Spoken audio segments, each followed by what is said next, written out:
રોજ રાતે સૂતા પહેલા આ 2 શબ્દો બોલવા જોઈએ. જીવનની બધી સમસ્યાઓ દૂર થઈ જશે. મિત્રો, આ પ્રાચીન કથા દ્વારા અમે તમને જણાવીશું કે રોજ રાતે સૂતા પહેલા કયા 2 શબ્દ બોલવા જોઈએ. આ 2 શબ્દોનું આટલું મહત્વ કેમ છે અને આ 2 શબ્દો બોલવાથી મનુષ્યને કયું ફળ મળે છે, તો તેને જાણવા માટે તમારે આ પ્રાચીન કથાને પૂરી સાંભળવી જોઈએ. આ કથાને સાંભળીને જ મનુષ્યના જીવનની બધી મુશ્કેલીઓ સમાપ્ત થઈ જાય છે. તો ચાલો આપણે શરૂઆત કરીએ. એક સમયની વાત છે. પ્રાચીન કાળમાં મેઘમકરર નામના એક ખૂબ જ શાનદાર શહેર હતું. તે શહેરમાં સુનંદ નામનો એક ખૂબ જ વિદ્વાન બ્રાહ્મણ રહેતો હતો. તે બ્રાહ્મણ બ્રહ્મચર્ય વ્રતનું પાલન કરતો હતો. તે અહંકારથી મુક્ત, વેદશાસ્ત્રોમાં પારંગત, જીતેન્દ્રિય અને ભગવાન શ્રી કૃષ્ણના શરણાર્થી હતો. તે નિરંતર ભગવાન શ્રી કૃષ્ણની પૂજા આરાધના કરતો હતો. અને પછી એક દિવસ બ્રાહ્મણે ગોદાવરી નદી પર સ્થિત તમામ તીર્થ સ્થાનોની યાત્રા કરવાનું નક્કી કર્યું અને તે કેટલાક સાથીદારો સાથે યાત્રા પર ગયા. તે ગોદાવરી નદીના કિનારે સ્થિત વિરજ તીર્થ, તારા તીર્થ, કપિલા તીર્થ, સંગમ અષ્ટતીર્થ અને અંબિકાપુરી જેવા તીર્થોના દર્શન કરતા તે લગ્ન મંડપ નામના નગરમાં પહોંચ્યો. તે શહેરમાં પહોંચ્યા પછી તેમને દરેક ઘરની મુલાકાત લીધી અને રહેવા માટે જગ્યા માંગી. દરેક ઘરની મુલાકાત લીધી અને લોકોને રાત માટે રહેવા માટે થોડી જગ્યા માંગી. પરંતુ તે શહેરના કોઈ પણ વ્યક્તિએ આ વિદ્વાન બ્રાહ્મણને રહેવા માટે જગ્યા નહીં આપી. પછી તે સુનંદના ગામના વડા પાસે ગયો અને એક રાત રોકાવા માટે જગ્યા માંગી.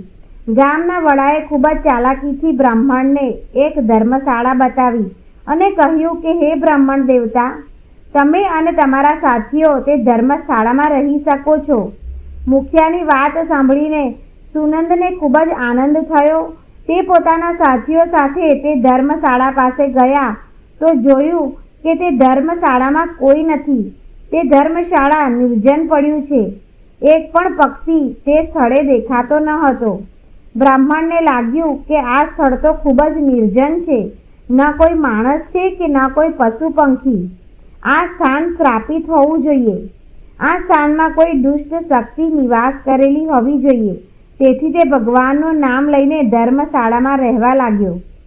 બ્રાહ્મણ અને તેના બધા સાથી રાત માટે ધર્મશાળામાં સૂઈ ગયા. પછી બીજા દિવસે જ્યારે તે સુનંદ બ્રાહ્મણ ઉઠ્યો ત્યારે ત્યાંનું દ્રશ્ય જોઈને તે ખૂબ જ આશ્ચર્ય થયું. તેના બધા સાથીઓ અદ્રશ્ય થઈ ગયા હતા, પણ કોઈ દેખાતું ન હતું. સુનંદે ચારે તરફ જોયું પણ કોઈ દેખાયું નહીં. તેને અવાજ ઉઠાવ્યો પણ કોઈએ જવાબ ન આપ્યો. સુનંદને ખૂબ જ દુઃખ થયું. તે વિચારવા લાગ્યો કે મારા સાથીઓ અચાનક ક્યાં ગાયબ થઈ ગયા? કોઈ દુર્ઘટના તો નહીં થઈ ગઈ હોય? પછી તે સુનંદ બ્રાહ્મણ પોતાના સાથીઓને શોધવા માટે નગરમાં ગયો. રસ્તામાં તે ગામના વડાને મળ્યો. વડાએ સોનેરી બ્રાહ્મણને જીવતો જોયો. વડાને આશ્ચર્ય થયું અને તે આગેવાન સોનેરી માણસ પાસે આવ્યો અને બોલ્યો, હે બ્રાહ્મણ દેવ, તમે કોઈ મહાત્મા જણાઈ રહ્યા છો. તમે મનુષ્યમાં શ્રેષ્ઠ પવિત્ર આત્મા છો. તે બ્રાહ્મણ એકલો જ તે ધર્મશાળામાંથી જીવતો બહાર આવ્યો હતો, જેના કારણે મુખિયાને લાગ્યું કે તે કોઈ મહાન વ્યક્તિ છે. તેની પાસે કોઈ વિદ્યા કે કોઈ મહામંત્ર હોવો જ જોઈએ, જેનો જાપ કરીને આ બ્રાહ્મણ જીવિત બહાર આવ્યો છે. પછી વડાએ બ્રાહ્મણને પ્રાર્થના કરી અને તેને પોતાના ગામમાં રહેવા માટે સમજાવ્યું. હે બ્રાહ્મણ દેવતા, જ્યાં સુધી તમારા સાથી મળતા નથી ત્યાં સુધી તમે અમારી સાથે જ રહો. હું તમારી સેવા કરીશ. તે બ્રાહ્મણને પોતાના ઘરમાં સ્થાન આપ્યું અને તેની ઘણી સેવા કરવા લાગ્યો. અને થોડા દિવસ પછી તે આગેવાન બ્રાહ્મણ પાસે રડતો આવ્યો અને કહેવા લાગ્યો કે બ્રાહ્મણ દેવતા, બચાવ કરો. ગઈકાલે રાત્રે એક રાક્ષસે મારા પુત્રને ખાધો છે. મારો પુત્ર ખૂબ જ ભક્તિમય હતો. તે રાક્ષસ તમારા દીકરાને કેવી રીતે ખાધો છે? આવું તે બ્રાહ્મણે કહ્યું. તે મને કહો અને તે રાક્ષસ ક્યાં રહે છે અને હું તમને મદદ કરવાનો પ્રયત્ન કરીશ. તે આગેવાન બોલ્યો કે હે બ્રાહ્મણ દેવ, આ નગરની નજીક જંગલમાં એક ભયંકર રાક્ષસ રહે છે. તે દરરોજ રાત્રે આ શહેરના માણસોને ખાઈ જતો હોય છે.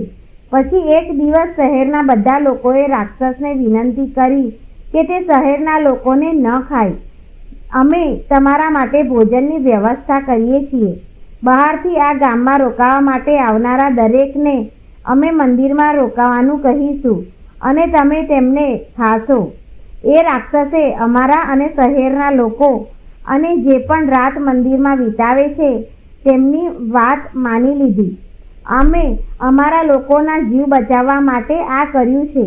પછી હે બ્રાહ્મણદેવ, તમે તમારા સાથીઓ સાથે આ નગરમાં આવ્યા અને અમે તમને કહ્યું કે ધર્મશાળામાં રહો, જેથી રાક્ષસ તમને અને તમારા સાથીઓને ખાઈ શકે. પરંતુ રાક્ષસે તમને છોડીને તમારા બધા સાથીઓને ખાઈ લીધા. કૃપા કરીને મને માફ કરો. મેં આ બધું કર્યું છે કારણ કે હું લોકોને બચાવવા માંગતો હતો, પણ તે દિવસે રાક્ષસે તમારા સિવાય બીજા બધાને ખાઈ લીધા.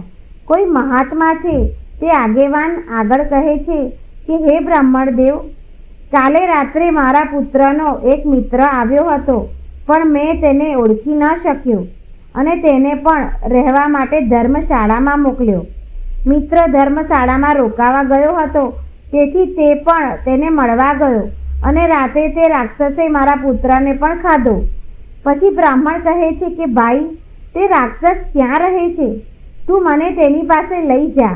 હું રાક્ષસને કહું છું કે તે તમારા દીકરાને પાછો આપીશ.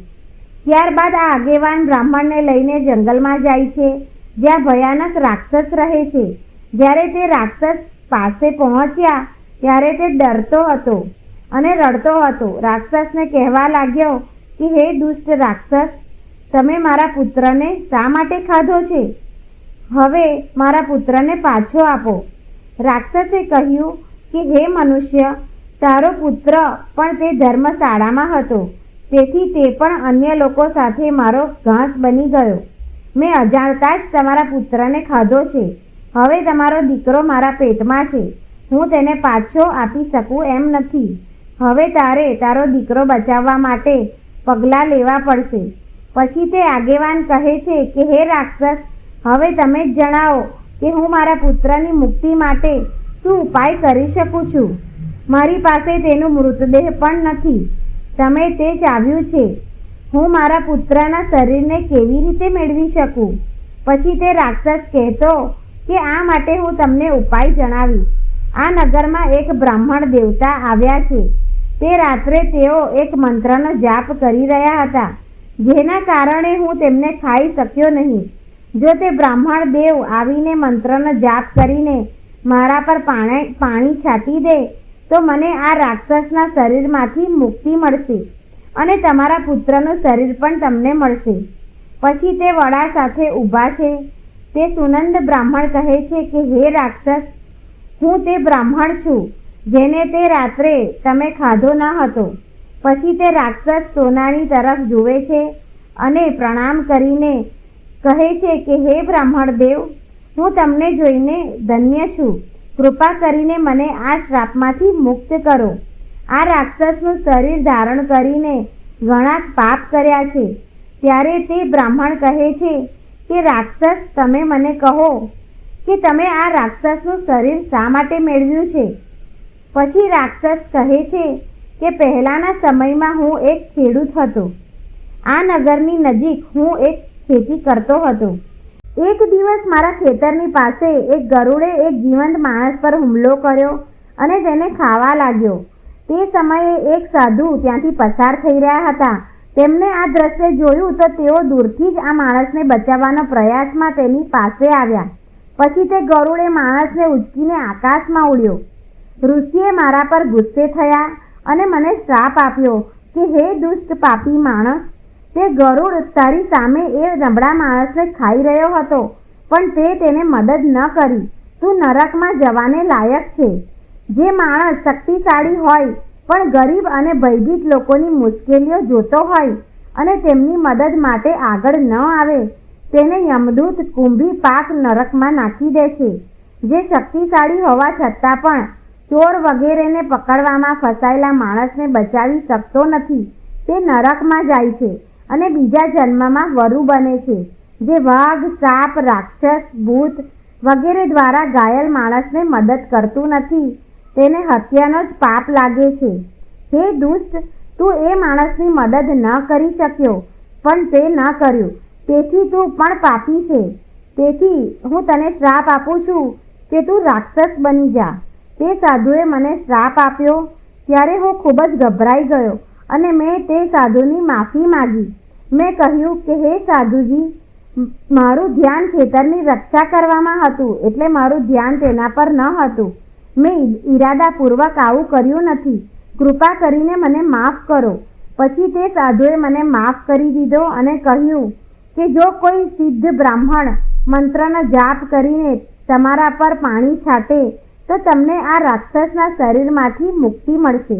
રાક્ષસ દ્વારા આ રીતે કહેવા પર તે બ્રાહ્મણ દેવને બધી વાત સમજાઈ ગઈ અને તે બ્રાહ્મણ દેવ પોતાના હાથમાં પાણી લીધું અને તે દિવ્ય મંત્રનો ઉચ્ચાર કર્યો અને તે પાણીને રાક્ષસ પર છંટકાવ કર્યો.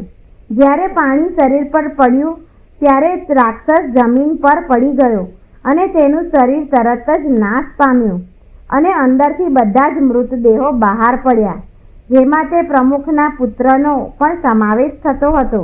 આ મંત્રના પ્રભાવથી તે રાક્ષસ અને તેના પેટમાં રહેલા બધા મનુષ્યને એકદમ મુક્તિ મળી ગઈ. બધા દિવ્ય વિમાનોમાં બેસીને વિષ્ણુલોકમાં જવા લાગ્યા.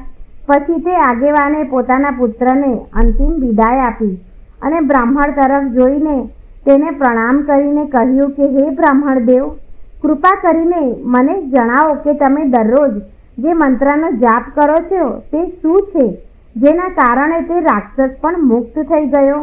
તે બ્રાહ્મણ કહે છે કે હે ભાઈ, આ મંત્ર મને મારા ગુરુજીએ આપ્યો છે. જે પણ વ્યક્તિ રોજ રાત્રે સૂતા પહેલા આ મંત્રનો જાપ કરે છે તેને કોઈ પણ વસ્તુનો ડર લાગતો નથી. તેના બધા દુઃખો સમાપ્ત થઈ જાય છે. ભૂત, રાક્ષસ, ચુડેલ વગેરે દુષ્ટ શક્તિઓ તેની પાસે આવતી નથી. તે મંત્ર આ પ્રમાણે છે: હર હર મુકુંદે. હું રોજ રાત્રે સૂતા પહેલા આ મંત્રનો જાપ કરું છું. આ મંત્રના જાપથી મને મનમાં શાંતિ મળે છે. મનથી દરેક પ્રકારનો ભય દૂર થાય છે. જીવનની બધી સમસ્યાઓ સમાપ્ત થઈ જાય છે. જે પણ વ્યક્તિ દરરોજ રાત્રે હર હર મુકુંદે મંત્રનો ઉચ્ચાર કરે છે તેને સુખ, સમૃદ્ધિ અને ધન સંપત્તિ પ્રાપ્ત થાય છે કે જે કંઈ ઈચ્છે છે તે પણ ઈચ્છા તેની પૂર્ણ થાય છે. તમને આ વાર્તા કેવી લાગી તે કમેન્ટ બોક્સમાં જરૂર જણાવો. જો તમને આ જાણકારી ગમતી હોય તો આ વિડીયોને લાઈક કરો, શેર કરો અને ચેનલ પર પહેલીવાર તમે જોઈ રહ્યા હોય તો સબસ્ક્રાઈબ જરૂર કરો.